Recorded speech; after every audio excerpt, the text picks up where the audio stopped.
Muchas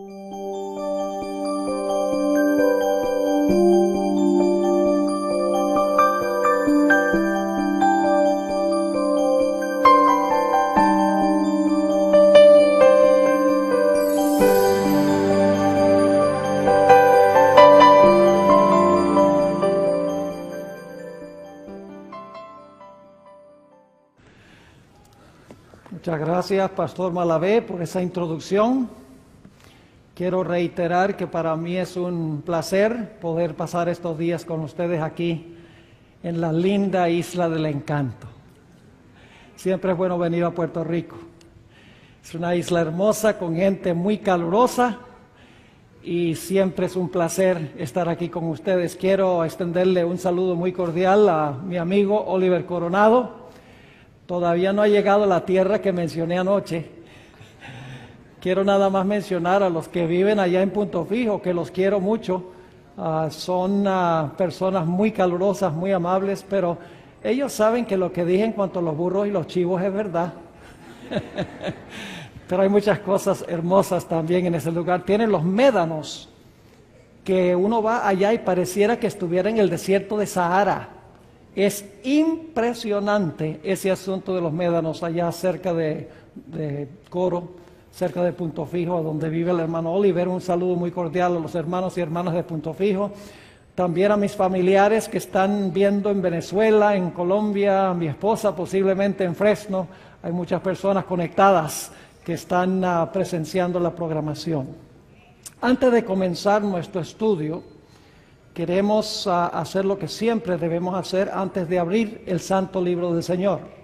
Y es elevar una plegaria a Dios para que abra nuestras mentes, para que podamos comprender, y abra nuestros corazones para que tengamos la sinceridad de recibir lo que Dios tiene para nosotros. Así que les invito a que junto conmigo inclinen sus rostros para elevar una oración a nuestro Dios. Padre Celestial, tu pueblo se haya reunido aquí con el fin de escuchar tu voz hablándonos por medio del libro que tú inspiraste.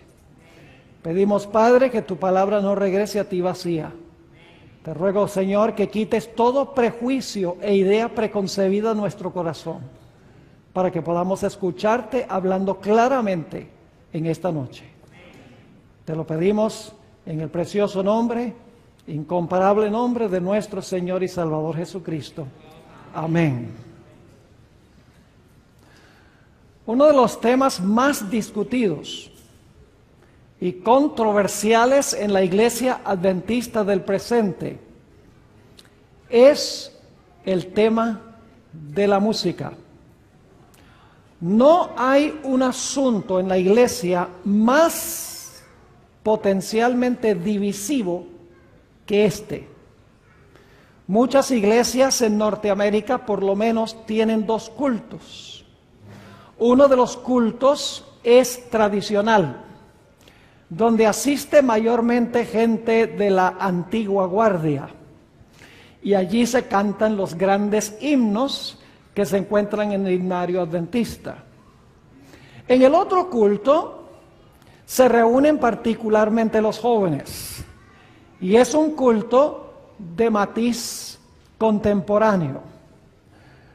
No se cantan generalmente los himnos que tenemos en el himnario, sino que se cantan coritos que son compuestos mayormente por autores o por compositores pentecostales y evangélicos. La pregunta clave con la cual queremos comenzar nuestro estudio en esta noche es: ¿cuál de estos dos estilos de culto concuerda mejor con el mensaje y con la misión de la Iglesia Adventista del Séptimo Día? ¿Cuál de los dos métodos de adoración, cuál de los dos estilos de culto está en más armonía con nuestro mensaje y con nuestra misión? Para comenzar, quisiera mencionarles una experiencia que yo tuve no hace tanto tiempo. Hubo una actividad que se organizó en cierto país latinoamericano, no voy a mencionar el país. Fue una actividad juvenil organizada por una asociación y una misión en conjunto. Básicamente me llamaron y me pidieron que yo fuera el orador en esta actividad juvenil tan importante para esa asociación y misión que estaban trabajando juntos.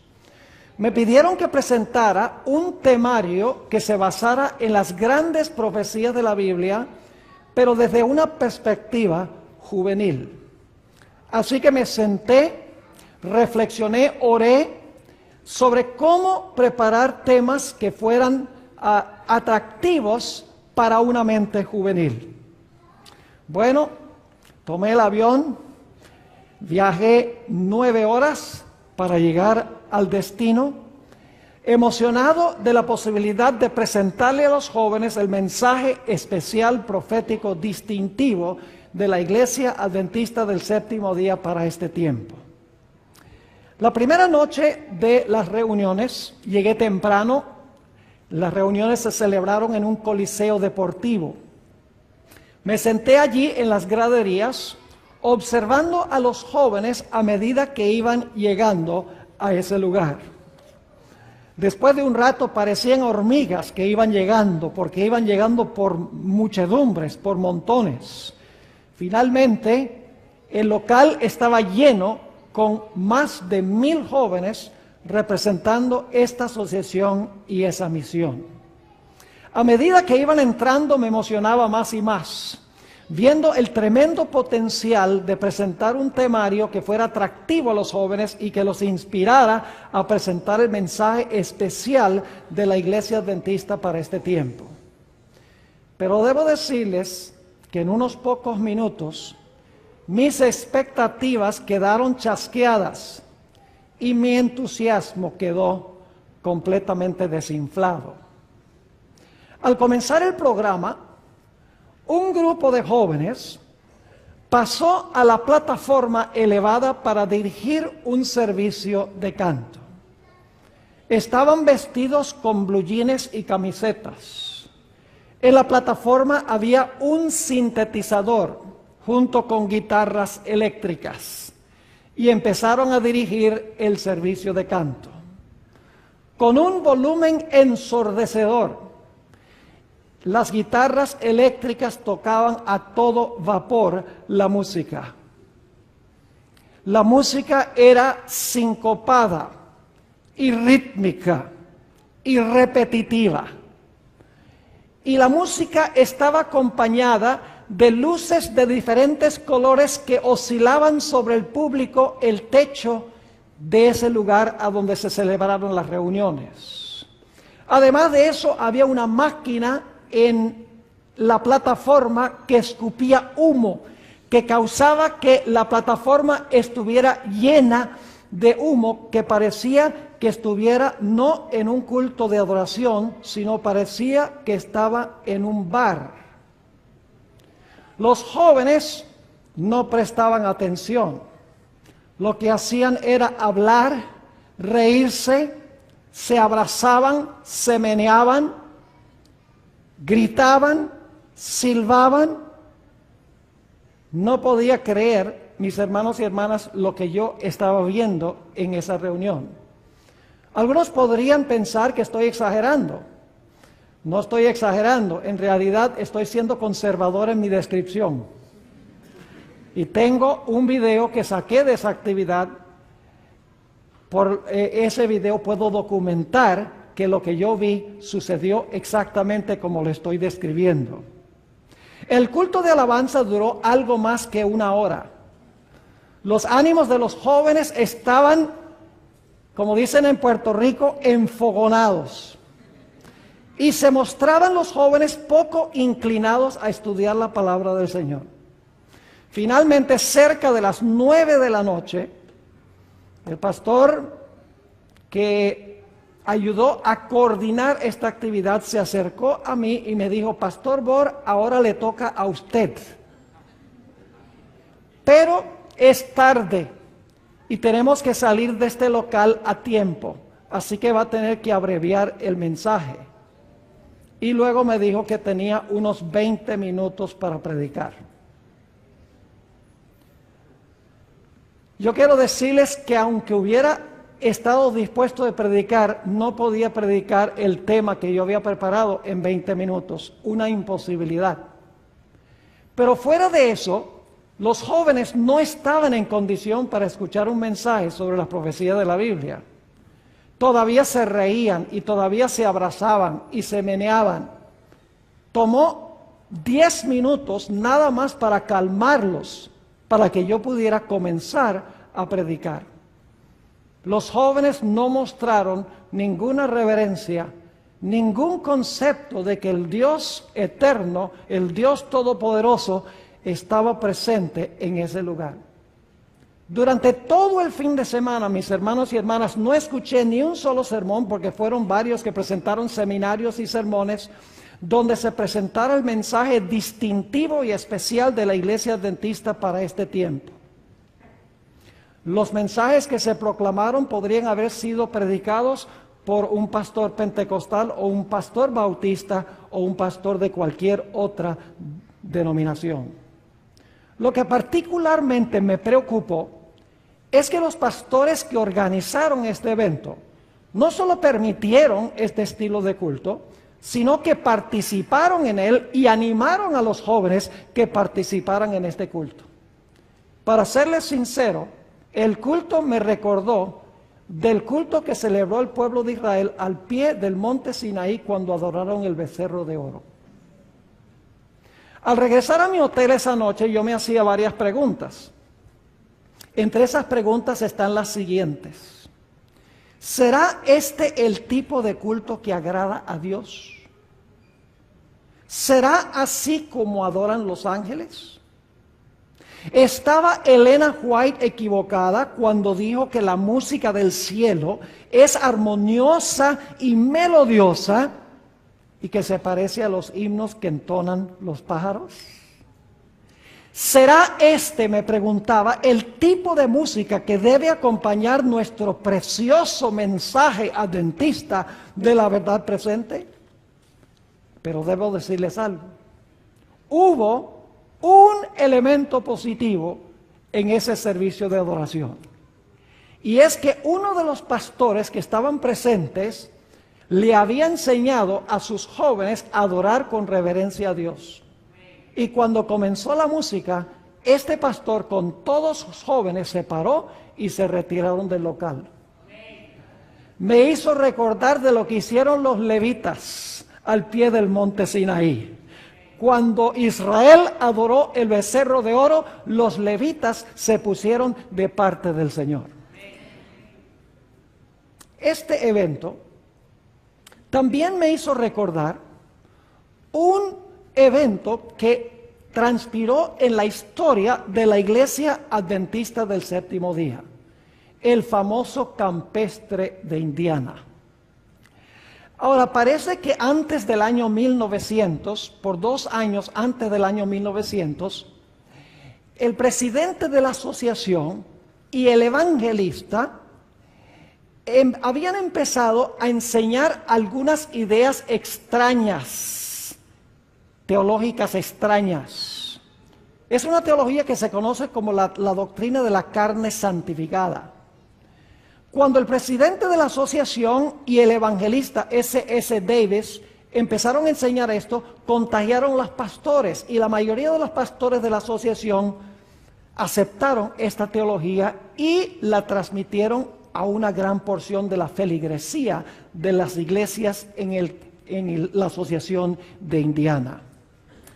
Del 13 al 23 de septiembre del año 1900, en la ciudad de Muncie, en Indiana, se celebró un campestre a donde estas personas que estaban enseñando estas doctrinas exhibieron no solamente su teología, sino exhibieron la forma en que adoraban en vínculo con su teología. La sierva del Señor nos ha dicho que no tenemos nada que temer al futuro, al menos que nos olvidemos cómo Dios nos ha conducido en el pasado. El filósofo Santayana una vez dijo que los que no aprenden de los errores de la historia están condenados a repetirlos. Algunos dicen, pastor, ¿por qué usted habla de estas cosas? Eso causa división y causa riña y desunión en la iglesia. Hable nada más de cosas que nos hagan sentir bien. Mis hermanos y hermanas, tenemos que aprender las lecciones de la historia. Aun cuando vaya en contra de nuestro sentir, en contra de lo que nosotros hemos creído, si vemos que la historia nos enseña que necesitamos cambiar, debemos tener la valentía y la sinceridad de cambiar y de aceptar el mensaje que Dios tiene para nosotros.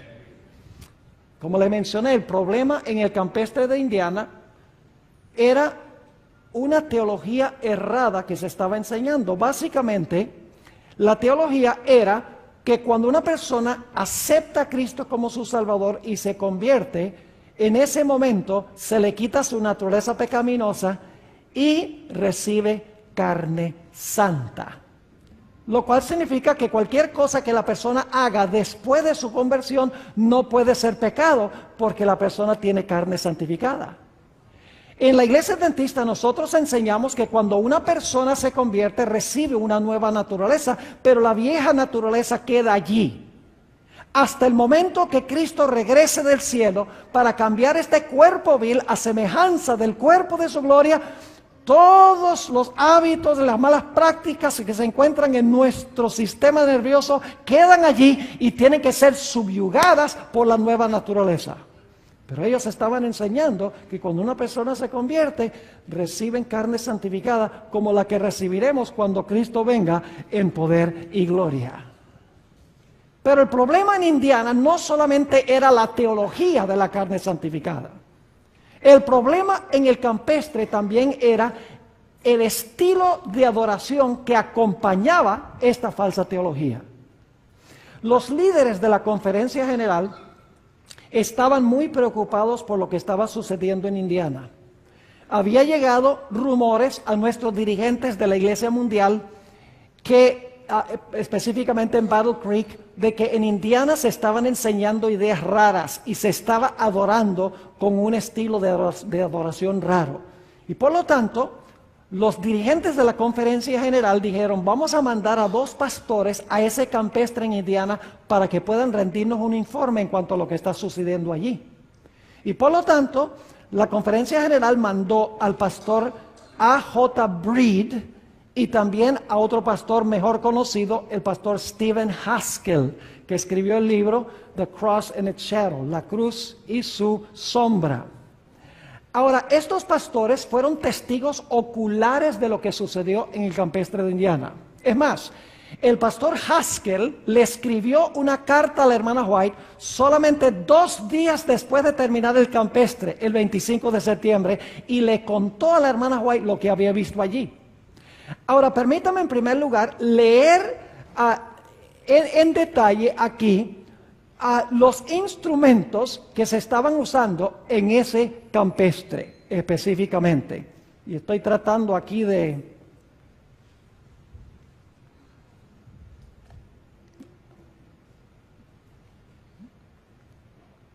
Vamos a ver aquí si vamos al comienzo. Aquí está.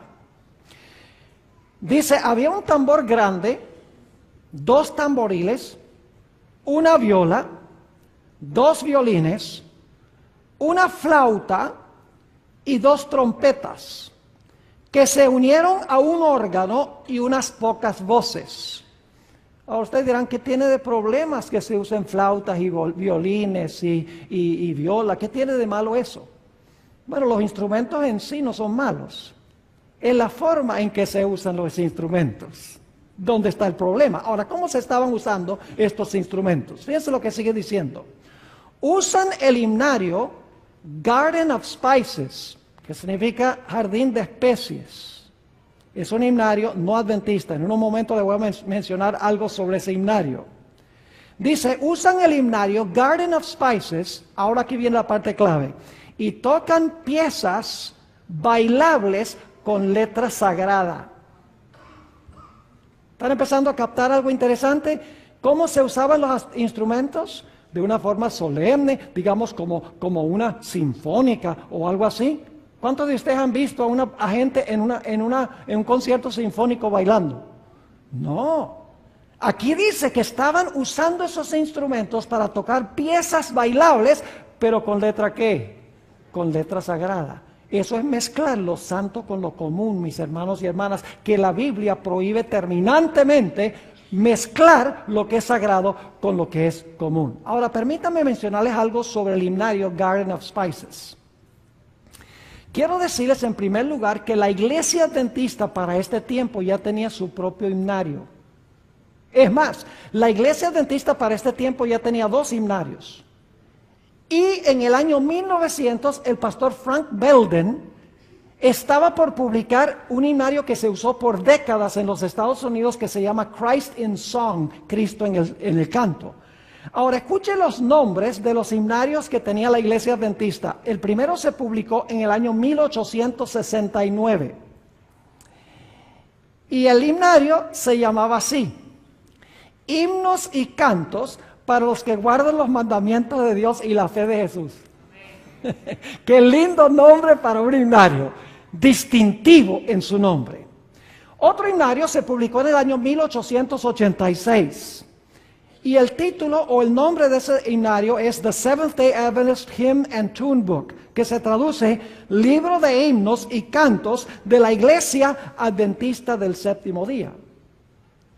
Y como les mencioné, en el año 1900, cuando se tuvo el campestre, el pastor Belden, Frank Belden, el más grande himnólogo probablemente de la historia de la iglesia adventista, estaba preparando el himnario Christ in Song o Cristo en el canto. Pero en ese campestre dijeron, no usemos los himnarios que tenemos en la iglesia, vamos a usar un himnario que se llamaba Garden of Spices. Ahora, permítanme decirles algo sobre Garden of Spices. Es un himnario que fue publicado en el año 1899. Y el nombre de la casa publicadora es Pentecost Band Publishing Company. Ahora, esa palabra Pentecost ya les dice cuál es el matiz del himnario. Es un himnario de matiz ¿qué? Pentecostal, exactamente. Música secular, pero con letra ¿qué? Con letra sagrada. Ahora, ese himnario tenía muchos himnos de los himnos tradicionales. Fueron editados y cambiados hasta cierto grado, pero había muchos himnos también que habían sido compuestos específicamente para una audiencia de estilo pentecostal. Tal vez nuestros dirigentes pensaron, bueno, nuestros himnos adventistas son muy anticuados, están pasados de moda.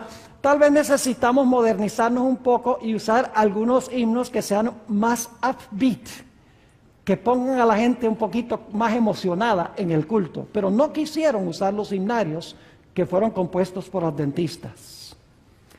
Ahora, el pastor Haskell, el 25 de septiembre del año 1900, le escribió a Elena G. de White una carta sobre lo que él había visto en ese campestre. Y quiero que noten algo muy interesante que dijo el pastor Haskell, que nos va a ayudar a entender qué estaba sucediendo allí.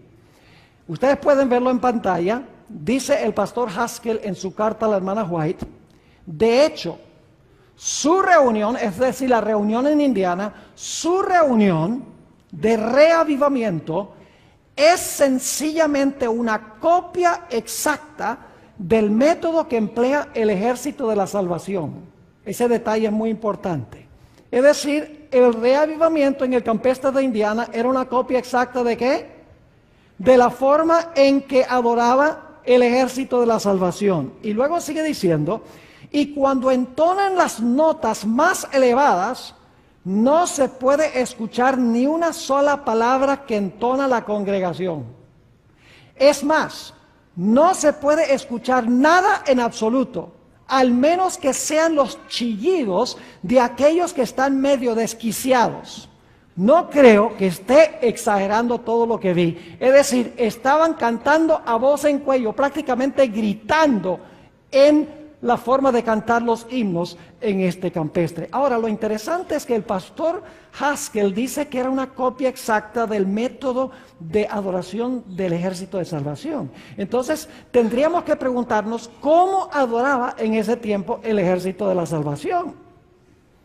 ¿Cuál era el estilo musical, en otras palabras, que usaba el Ejército de la Salvación? Fui a la página de internet del Ejército de la Salvación y fíjense lo que ellos dijeron en cuanto a su filosofía de la música.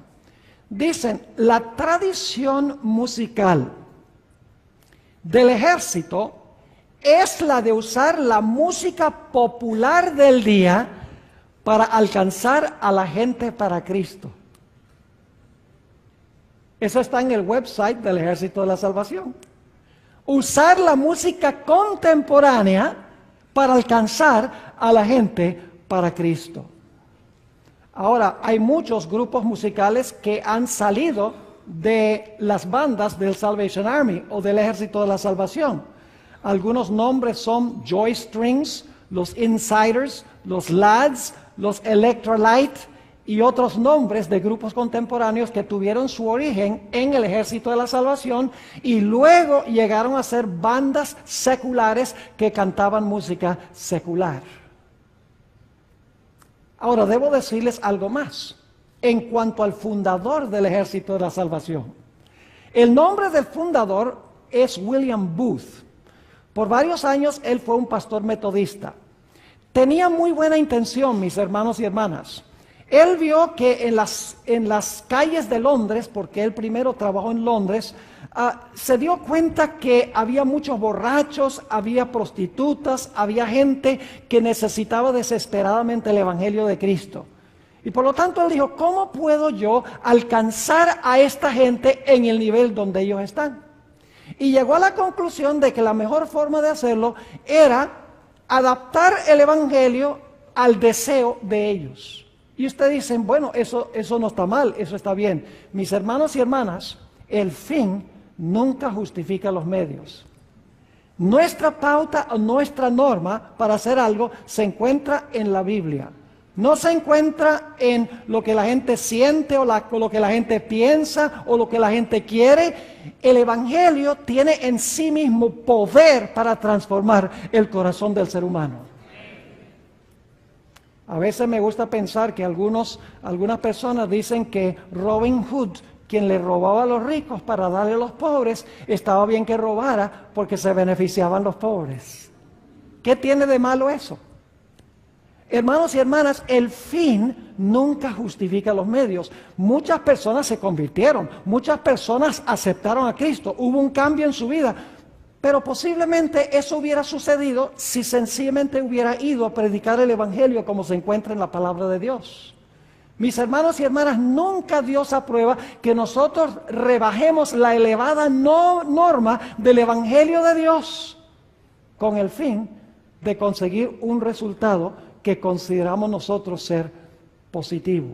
Así que no estoy hablando mal de William Booth. Él tenía buena intención, pero William Booth, el fundador, no tenía el mensaje que nosotros tenemos como iglesia. Quiero decirles algo en cuanto a William Booth. Esto posiblemente vaya a sorprender a algunos de ustedes. Él estuvo involucrado en el espiritismo. Es más, yo tengo citas de él donde él dice que él hablaba regularmente con su esposa difunta. Además de eso, hay mucha evidencia de que él pertenecía a los masones. Y era un amigo íntimo de un individuo de apellido Rothschild. Posiblemente algunos han oído ese nombre, se conecta con la famosa secta que se conoce como los Illuminati. Él era un amigo íntimo del señor Rothschild. Si ustedes miran hoy, muchos de los lugares, de los recintos a donde se reúne el Ejército de la Salvación, van a encontrar toda clase de simbolismo masónico en estos recintos a donde ellos se reúnen. Por eso no me sorprende, mis hermanos y hermanas, que en el campestre de Indiana, la sierva de Dios haya dicho esto, y lo voy a leer ahora, lo que dijo la sierva del Señor. Dijo que en el campestre de Indiana, agentes satánicos estaban presentes, demonios en forma humana, que trabajaban con todo el ingenio que Satanás puede emplear para hacer que la verdad resultase odiosa para las personas sensibles. Mis hermanos y hermanas, también el Espíritu de Profecía nos dice, en este testimonio, Signs of the Times, febrero 26 de 1885, que el ejército de la salvación en su teología pisoteaba la santa ley de Dios. Y recuerden que lo que estaban haciendo en Indiana era una copia exacta de la forma como adoraba el ejército de la salvación. Aquí está la cita de la hermana White, hablando del ejército de la salvación. Y dicho sea de paso, hermanos y hermanas, no estoy hablando mal del ejército de la salvación. Hay mucha gente sincera que ama al Señor. Ellos se paran delante de Kmart y de Walmart a tocar sus campanitas en el tiempo de Navidad para ayudar a los pobres. Eso es algo loable. Podremos decir también lo mismo de los mormones. Los mormones es gente que tiene muchas cualidades positivas. Tienen una vida familiar muy buena, viven vidas ordenadas, son muy misioneros. Pero no por eso significa que lo que se hizo fue correcto. Espero que me entiendan eso. Ahora escuchen lo que dice la sierva del Señor. Hablando del ejército de la salvación y su teología y su práctica de adoración, siguen sus propias impresiones y afirman que el Espíritu Santo les enseña. Eso es lo que dicen los pentecostales. Dicen, el Espíritu Santo nos enseña. Y como los fanáticos que inquietaban a Lutero, colocan sus impresiones por encima de la palabra de Dios escrita, mientras que pisotean la ley divina, porque sus corazones no están en armonía con sus preceptos. Está diciendo ella que el ejército de la salvación en su teología pisoteaba la ley de Dios. Y saben algo interesante, en el año 1888 en los Estados Unidos se estaba agitando a favor de una ley dominical. Algunos de ustedes podrán saber eso, que en el Senado de los Estados Unidos ya se estaba agitando la idea de proponer una ley dominical nacional. ¿Saben ustedes que el ejército de la salvación estuvieron entre los primeros que apoyaron esa idea de una ley dominical? Ahora, el ejército de la salvación, sabemos en ese tiempo, también usaba métodos evangelísticos cuestionables. Y ustedes dicen, ¿cómo que métodos evangelísticos cuestionables? Ellos decían que había que contextualizar el evangelio. Es decir, había que presentar el evangelio en una forma que fuera atractiva a la gente. Ahora, no me entiendan mal, yo creo que debemos presentar el evangelio de una forma atractiva a la gente. Pero no significa por eso que nosotros debemos entretener a la gente. La palabra de Dios tiene su propio poder para traer convicción a los corazones de los seres humanos. Una cosa que hacía el ejército de la salvación, por ejemplo, era usar payasos para presentar el evangelio. Ahora, fíjense lo que dice la sierva del Señor en cuanto a esta práctica específicamente. Dice ella, debemos estudiar métodos por medio de los cuales podamos predicarle el evangelio a los pobres y desamparados de la humanidad. Eso es lo que hacía el ejército de la salvación, ¿verdad? Dice la hermana White, debemos nosotros estudiar métodos por medio de los cuales podamos predicarle el evangelio a los pobres y desamparados de la humanidad. Ahora escuchen bien. Pero que no piense ninguno que Dios aprueba de un método a donde se requiere que un hombre juegue las veces de payaso o que actúe como uno que ha perdido su sano juicio. Tales métodos son completamente innecesarios e inapropiados. Y hoy en día, y debo decir esto, mis hermanos y hermanas, muchas veces se usan cosas como mimas, se usan dramas, se usan magos, etcétera, aún en la iglesia adventista, supuestamente para hacer atractivo el evangelio. La hermana White dice que estos métodos son completamente innecesarios e inapropiados. Ahora, en esta misma cita, la hermana White continúa diciendo esto. Entre los que laboran en el ejército de la salvación, hay aquellos que han empleado estos métodos, pero es más, escuchen, es más necesario que ¿qué? Que usar esos métodos, ¿verdad? Dice, pero es más necesario que estudien y prediquen la palabra de Dios, que actuar de una forma sensacional a fin de atraer la atención de la gente. Es la palabra de Dios como cadena áurea y fuerte que vincula a los hombres con Dios y los coloca a donde pueden aprender del gran maestro. Es la palabra de Dios la que prueba el carácter. Dios tiene almas preciosas y conscientes que se han unido al ejército de la salvación, pero ellos necesitan progresar y recibir otras verdades más elevadas. ¿Cuáles verdades serían eso? Como el asunto de la ley y qué más, y del sábado. Esas son palabras mías que yo agrego allí. Así que dice, y recibir otras verdades más elevadas de la palabra de Dios. En otro lugar, la hermana White habla del cristianismo superficial del ejército de la salvación.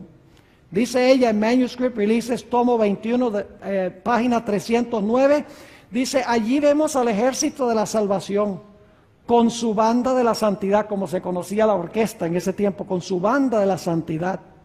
¿Y su cristianismo de qué clase?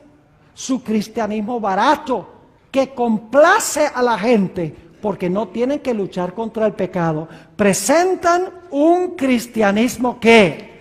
Un cristianismo liviano. Decir, gracias, gracias, Dios te ama, Dios no le importa lo que tú haces, ni lo que tú piensas, ni a dónde vas, ni lo que ves, ni lo que oyes. De eso está hablando el Espíritu de Profecía. Y hermanos y hermanas, no cerremos nuestro corazón a lo que estamos estudiando esta noche. Porque yo sé que hay prejuicios en el corazón y decimos, no, eso no es así, a mí me gusta esa música y eso alcanza a nuestros jóvenes y yo no voy a escuchar lo que está diciendo el pastor Borg. Mucho cuidado con eso. Porque Dios está dando la oportunidad de que nosotros tengamos un cambio en la iglesia, un cambio positivo en la iglesia. Y hermanos y hermanas, yo quiero decirles que yo soy pastor de la Iglesia Adventista del Séptimo Día. Esta es mi iglesia. Algunos dicen que la iglesia ha apostatado. No, no, hay apostasía en la iglesia, pero esta es la iglesia remanente de Dios. Y yo soy pastor de esta iglesia y amo esta iglesia. Y por eso es que yo predico estas cosas, porque yo quiero que la iglesia adore y crea y enseñe lo que Dios quiere que la iglesia enseñe y lo que la iglesia practique. Ahora escuchen bien, la sierva del Señor también nos habla sobre la música que se usó en el campestre de Indiana. ¿Saben lo que dicen algunos? Algunos dicen, miren, lo que la hermana White criticó en cuanto al campestre de Indiana fueron en realidad, fue la falsa teología de la carne santificada. Pero la hermana White no se preocupó por el estilo de adoración ni por la música. Era solamente la preocupación por la teología de la carne santificada. Hermanos y hermanas, los que dicen esto, sencillamente no han leído lo que la hermana White dice. En Mensajes Selectos, tomo 2, página 35, la página 45, la hermana White habla sobre el estilo de adoración que hubo en el campestre de Indiana. Voy a darles una síntesis de esas páginas y luego les voy a leer varias citas del Espíritu de Profecía. En primer lugar, la hermana White dice que Satanás usó este estilo de culto, no la teología, este estilo de culto para desviar a la gente de la verdad presente y para lograr que el mensaje del tercer ángel perdiera su fuerza y su influencia. Dice que el Espíritu Santo nunca se manifiesta en este estilo de culto. Dice que este estilo de culto no se necesita para convertir a las almas. Dice que este estilo de culto se iba a ver de nuevo en las reuniones de reavivamiento de la iglesia adventista, justamente antes de cerrarse la puerta de la gracia. En unos momentos les voy a leer algunas citas. La hermana White, mis hermanos y hermanas, no criticó solamente la teología, sino que también criticó la clase de música y el estilo de adoración que se usó en ese campestre. No tenemos nada que temer al futuro, al menos que nos olvidemos cómo Dios nos ha dirigido en el pasado. Los que no aprenden de los errores de la historia están condenados a repetir esos errores. Mis hermanos y hermanas, es tiempo de dejar de cometer esos errores y de aprender de nuestra historia denominacional, porque Dios nos ha dejado la historia de nuestra iglesia para que no cometamos los mismos errores y para que hagamos las cosas positivas que la iglesia una vez hizo. Ahora les voy a leer varias citas de la hermana White. Ustedes me van a perdonar de que lea tanto estas citas, pero quiero que quede claro que no es solamente la teología del campestre, es el estilo musical. Y los que dicen que no era el estilo musical y no era el estilo de adoración, yo no sé dónde están leyendo en el Espíritu de Profecía. Fíjense lo que ella dice. El Espíritu Santo nunca, ¿qué significa nunca? Nunca, ¿verdad? El Espíritu Santo nunca se manifiesta en esta ¿qué? ¿Está hablando de teología? No, no, no. Dice el Espíritu Santo nunca se manifiesta en esta forma. ¿Mediante ese qué? ¿Esa es teología?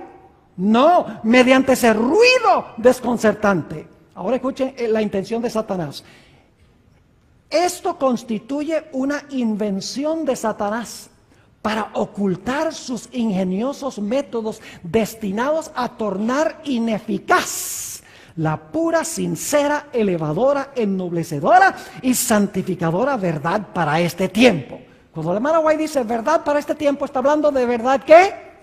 Presente, exactamente. ¿Cuál es la intención de este estilo de música y de este estilo de adoración? Dice, es tornar ineficaz la pura, sincera, elevadora, ennoblecedora y santificadora verdad para este tiempo. Y luego dice ella, es mejor no mezclar nunca el culto de Dios con música. ¿Que está hablando de la teología aquí? No, dice, es mejor no mezclar nunca el culto de Dios con música que utilizar instrumentos musicales para realizar la obra que en enero pasado se mostró que tendría lugar en nuestras reuniones de reavivamiento. La verdad, ahora escuchen, la verdad para este tiempo, ¿qué significa qué clase de verdad? Mañana el tema es ¿qué es la verdad presente? ¿Ok? Así que mañana es la conclusión de lo que estamos estudiando esta noche. Dice, la verdad para este tiempo no necesita nada de eso para convertir a las almas. El ruido, fíjense, el estilo de culto, el ruido desconcertante aturde los sentidos y desnaturaliza aquello que, si se condujera en la forma de vida, fíjense, la forma, no la teología, en la forma de vida constituiría una bendición. El influjo de los instrumentos satánicos, esa es una mala traducción, dicho sea de paso, porque está hablando no de los instrumentos en sí, sino seres humanos que se prestan como instrumentos. Es una traducción problemática esta. No está hablando de que la trompeta es mala o que el trombón es malo o aun que los tambores son malos. Sencillamente dice que algunas personas se prestan como instrumentos satánicos. Es decir, dice, el influjo de los instrumentos satánicos se une ¿con qué? Con el estrépito y el vocerío. Es decir, con la gritería, con la cual resulta un ¿qué? Un carnaval. Eso parecía el culto con el que yo empecé mi sermón esta noche, con la cual resulta un carnaval, y a esto se le denomina la obra de ¿qué? Se le denomina la obra del Espíritu Santo. Ahora aquí hay otra. Dice la sierva de Dios en esas mismas páginas, no debería estimularse esta clase de culto. ¿Está hablando de teología ahí? No, está hablando del estilo de culto. Sigue diciendo, no resumiré toda la historia porque es demasiado penosa, pero en enero pasado el Señor me mostró que en nuestras reuniones de reavivamiento se introducirían teorías y métodos erróneos. Fíjense, teorías y también ¿qué? Métodos erróneos. Y que se repetiría la historia pasada. Me sentí angustiada. Se me instruyó para que dijera que en esas demostraciones estaban presentes demonios en forma humana, que trabajaban con todo el ingenio que Satanás puede emplear para hacer que la verdad resultase ociosa para las personas sensibles. ¿Qué es la intención de Satanás en este estilo de culto? Hacer que la verdad para este tiempo sea ¿qué? Odiosa. Sigue diciendo. Debía decir además que el enemigo estaba tratando de disponer las cosas de tal modo que las reuniones de reavivamiento, creo que debería haber cambiado esto, ¿ok? No estoy acostumbrado. Yo creo en las ayudas audiovisuales. Audio porque me oyen y visual porque lo pueden leer en la Biblia y el Espíritu de Profecía. Esta tecnología no estoy acostumbrado, así que perdónenme. Así que dice que la hermana White, que Dios le dijo a la hermana White que debía decir, además, que el enemigo estaba tratando de disponer las cosas de tal modo que las reuniones de reavivamiento, que han sido el medio de presentar, ¿qué cosa? La verdad del tercer ángel ante las multitudes, llegan a perder su ¿qué? Su fuerza y su influencia. ¿El problema es solo problema teológico? No, mis hermanos y hermanas, es un problema de estilo de adoración. El propósito de causar emoción y que la gente salte y que la gente diga aleluya. Y yo he encontrado adventistas que dicen, pastor, ¿por qué es que en nuestros cultos la gente no se emociona como se emocionan los pentecostales? ¿Saben por qué? Porque nosotros nos enfocamos en el mensaje que entra por la cabeza al corazón. Es un mensaje que se basa en el sano juicio. Como dice la hermana White, un mensaje que apela a la fría razón. Unimpassioned reason es la expresión que ella usa.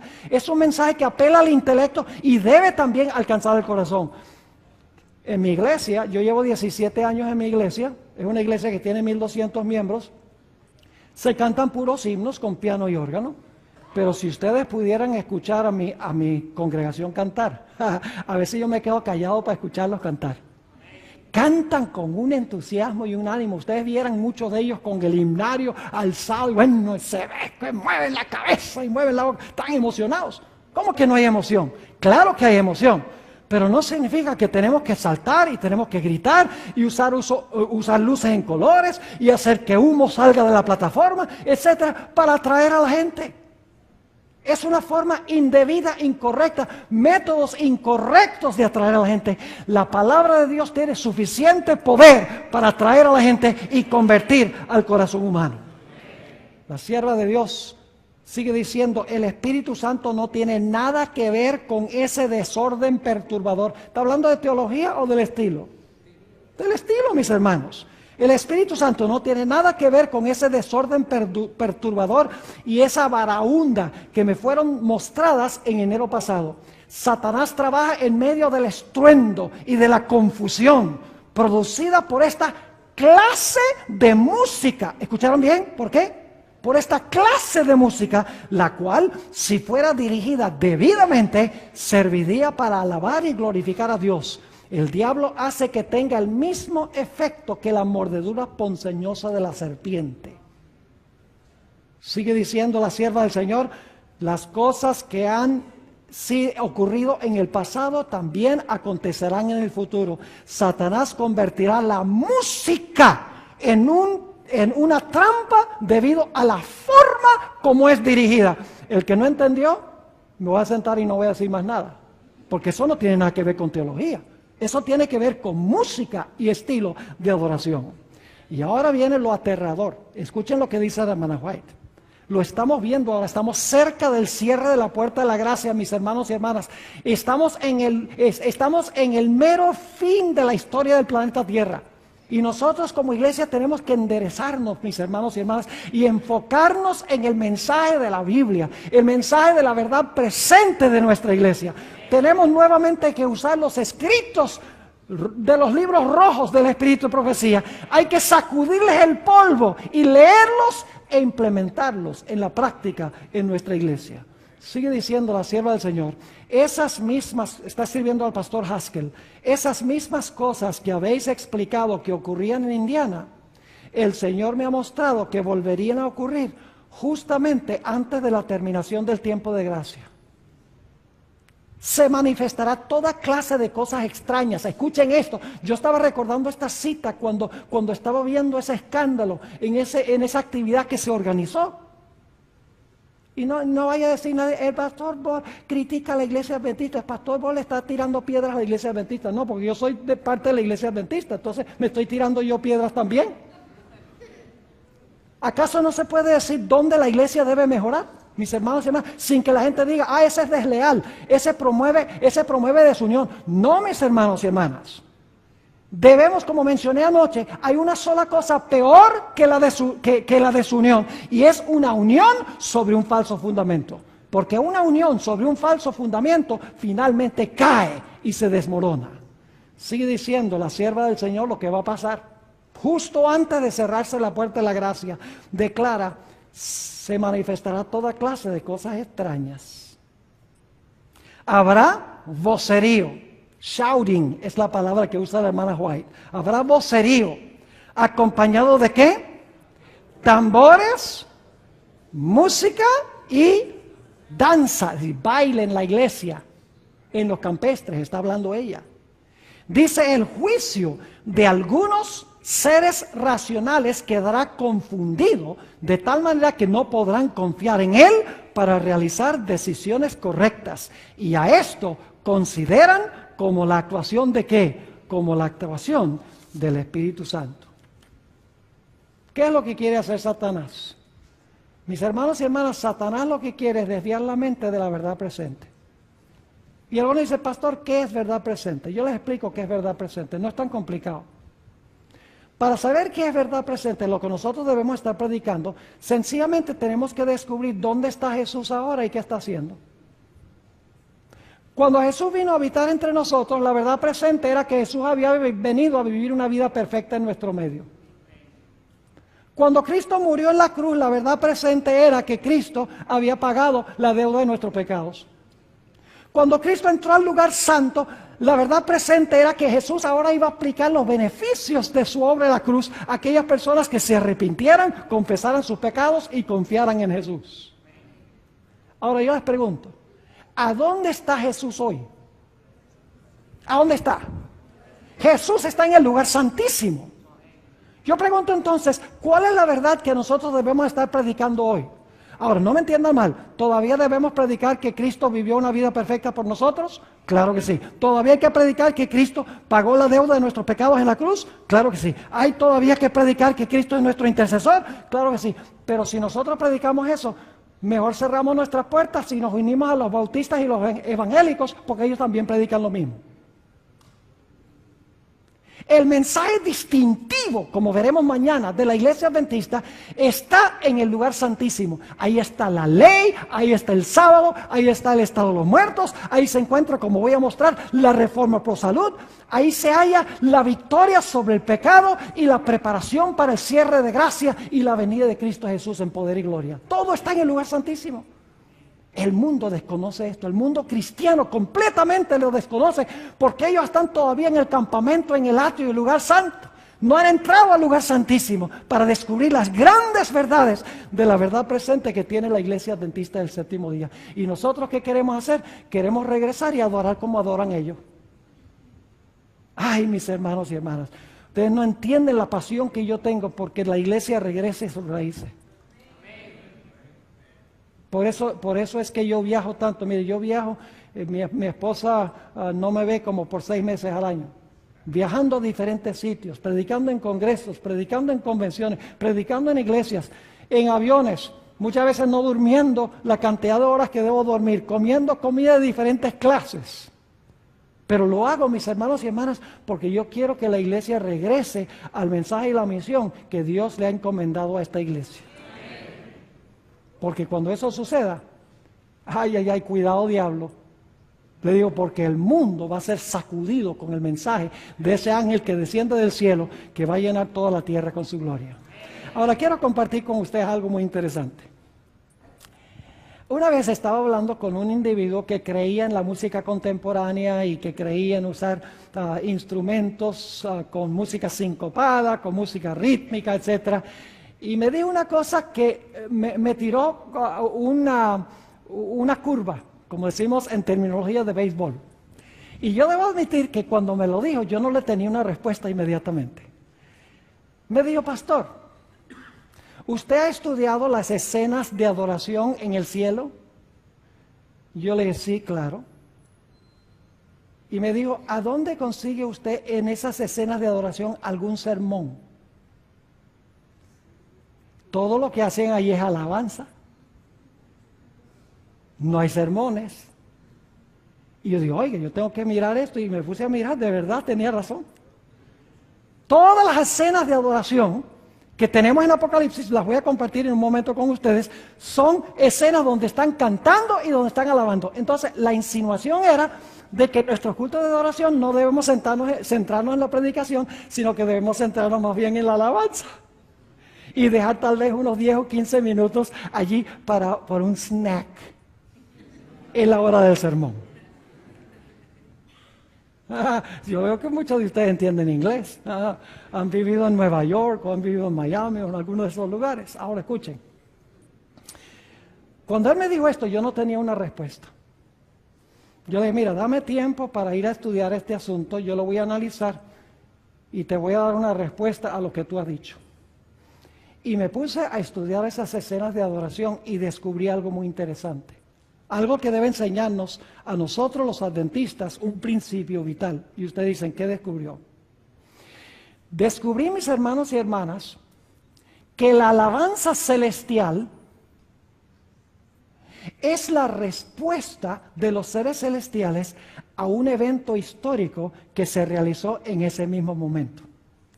Es decir, el evento histórico es el sermón y la alabanza es la respuesta al sermón. Y ustedes dicen, ¿cómo es eso, pastor? Vamos a las escenas de adoración para que ustedes lo vean. La única diferencia es que yo, por ejemplo, me paro hoy y yo predico un sermón sobre el hecho de que Cristo fue a la cruz, murió en la cruz, dijo consumado es, y yo le estoy repitiendo la escena. Pero hay una escena que yo les voy a mostrar a donde los seres celestiales están cantando porque acaban de ver el sermón. Es decir, la alabanza celestial es la respuesta al sermón o al evento histórico que se está conmemorando en ese momento. Vamos a examinar este asunto. Apocalipsis el capítulo 4. Apocalipsis el capítulo 4. Y tenemos que avanzar aquí más rapidito. En Apocalipsis el capítulo 4 tenemos nosotros una escena de adoración a donde los seres celestiales están cantando. Voy a decirles cuál es el evento histórico que se está realizando. El Señor Jesucristo ha resucitado de los muertos y el Señor Jesucristo está ahora a punto de ascender al cielo. Y el lugar santo del santuario celestial se está preparando para recibir al héroe de guerra que viene vencedor, con todas las heridas en su cuerpo, para demostrar que ha estado en una batalla, pero está regresando vivo. Ahora, antes que Jesús llegue, en Apocalipsis 4 se encuentra una escena a donde se encuentra Dios el Padre sentado en su trono. Y quiero que noten cuál es el tema central del himno que están cantando aquellos que se encuentran en ese lugar. Aquí dice en Apocalipsis 4 y el versículo 11, Señor, digno eres de recibir la gloria y la honra y el poder. ¿Porque tú qué?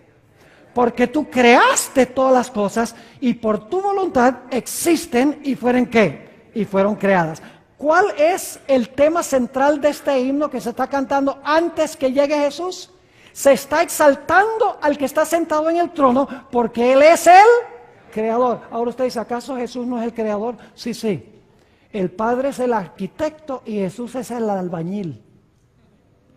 El Padre elaboró el plan y se lo dio a Jesús y Jesús implementó el plan. Por eso en el Nuevo Testamento se exalta al Padre porque por su voluntad existe todo. Y también se menciona que Cristo es el creador porque Él es el que implementa el plan que desempeñó el Padre. Lo que quiero que noten aquí es que en Apocalipsis 4 y el versículo 11, el tema del himno es que el que está sentado sobre el trono es digno porque Él es el creador. No se menciona nada de redención. Ahora quiero que noten qué se cantó en el cielo cuando Jesús murió en la cruz. Noten lo que dice Apocalipsis el capítulo 12 y el versículo 10. Apocalipsis el capítulo 12 y el versículo 10. Dice allí, Jesús acaba de morir aquí y dice, entonces oí una gran voz en el cielo que decía, ¿qué cosa?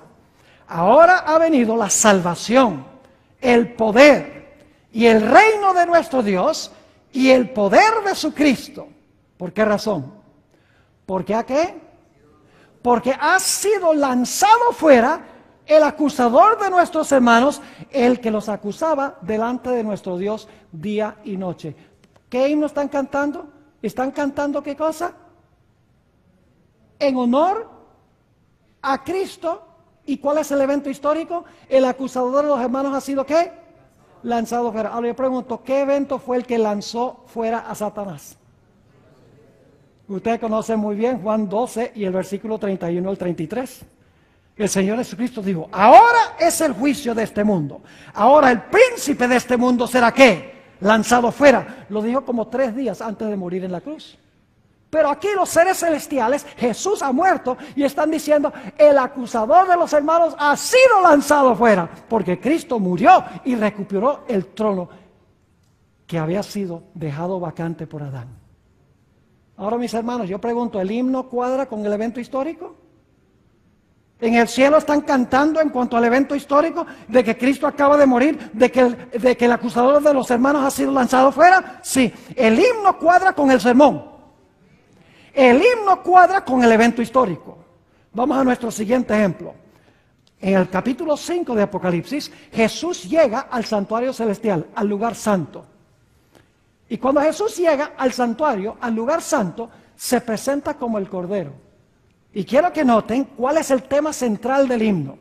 Los seres celestiales, mis hermanos y hermanas, han visto a Jesús morir en la cruz. Han visto cómo el acusador de los hermanos ha sido lanzado fuera. Y ahora ellos en el cielo están esperando que llegue el vencedor en la batalla. Y ahora el Señor Jesucristo llega y se presenta delante de su Padre. Y fíjense lo que cantan los seres celestiales para conmemorar este evento histórico que es el sermón, que lo están viendo en vivo. ¿Me están entendiendo el punto? Noten lo que dice aquí en Apocalipsis 5, 9 al 12. Y cantaban un nuevo cántico diciendo: digno eres de tomar el libro y de abrir sus sellos, porque tú fuiste ¿qué? Inmolado, y con tu sangre has redimido para Dios de todo linaje y lengua y pueblo y nación, y nos has hecho para nuestro Dios reyes y sacerdotes, y reinaremos sobre la tierra.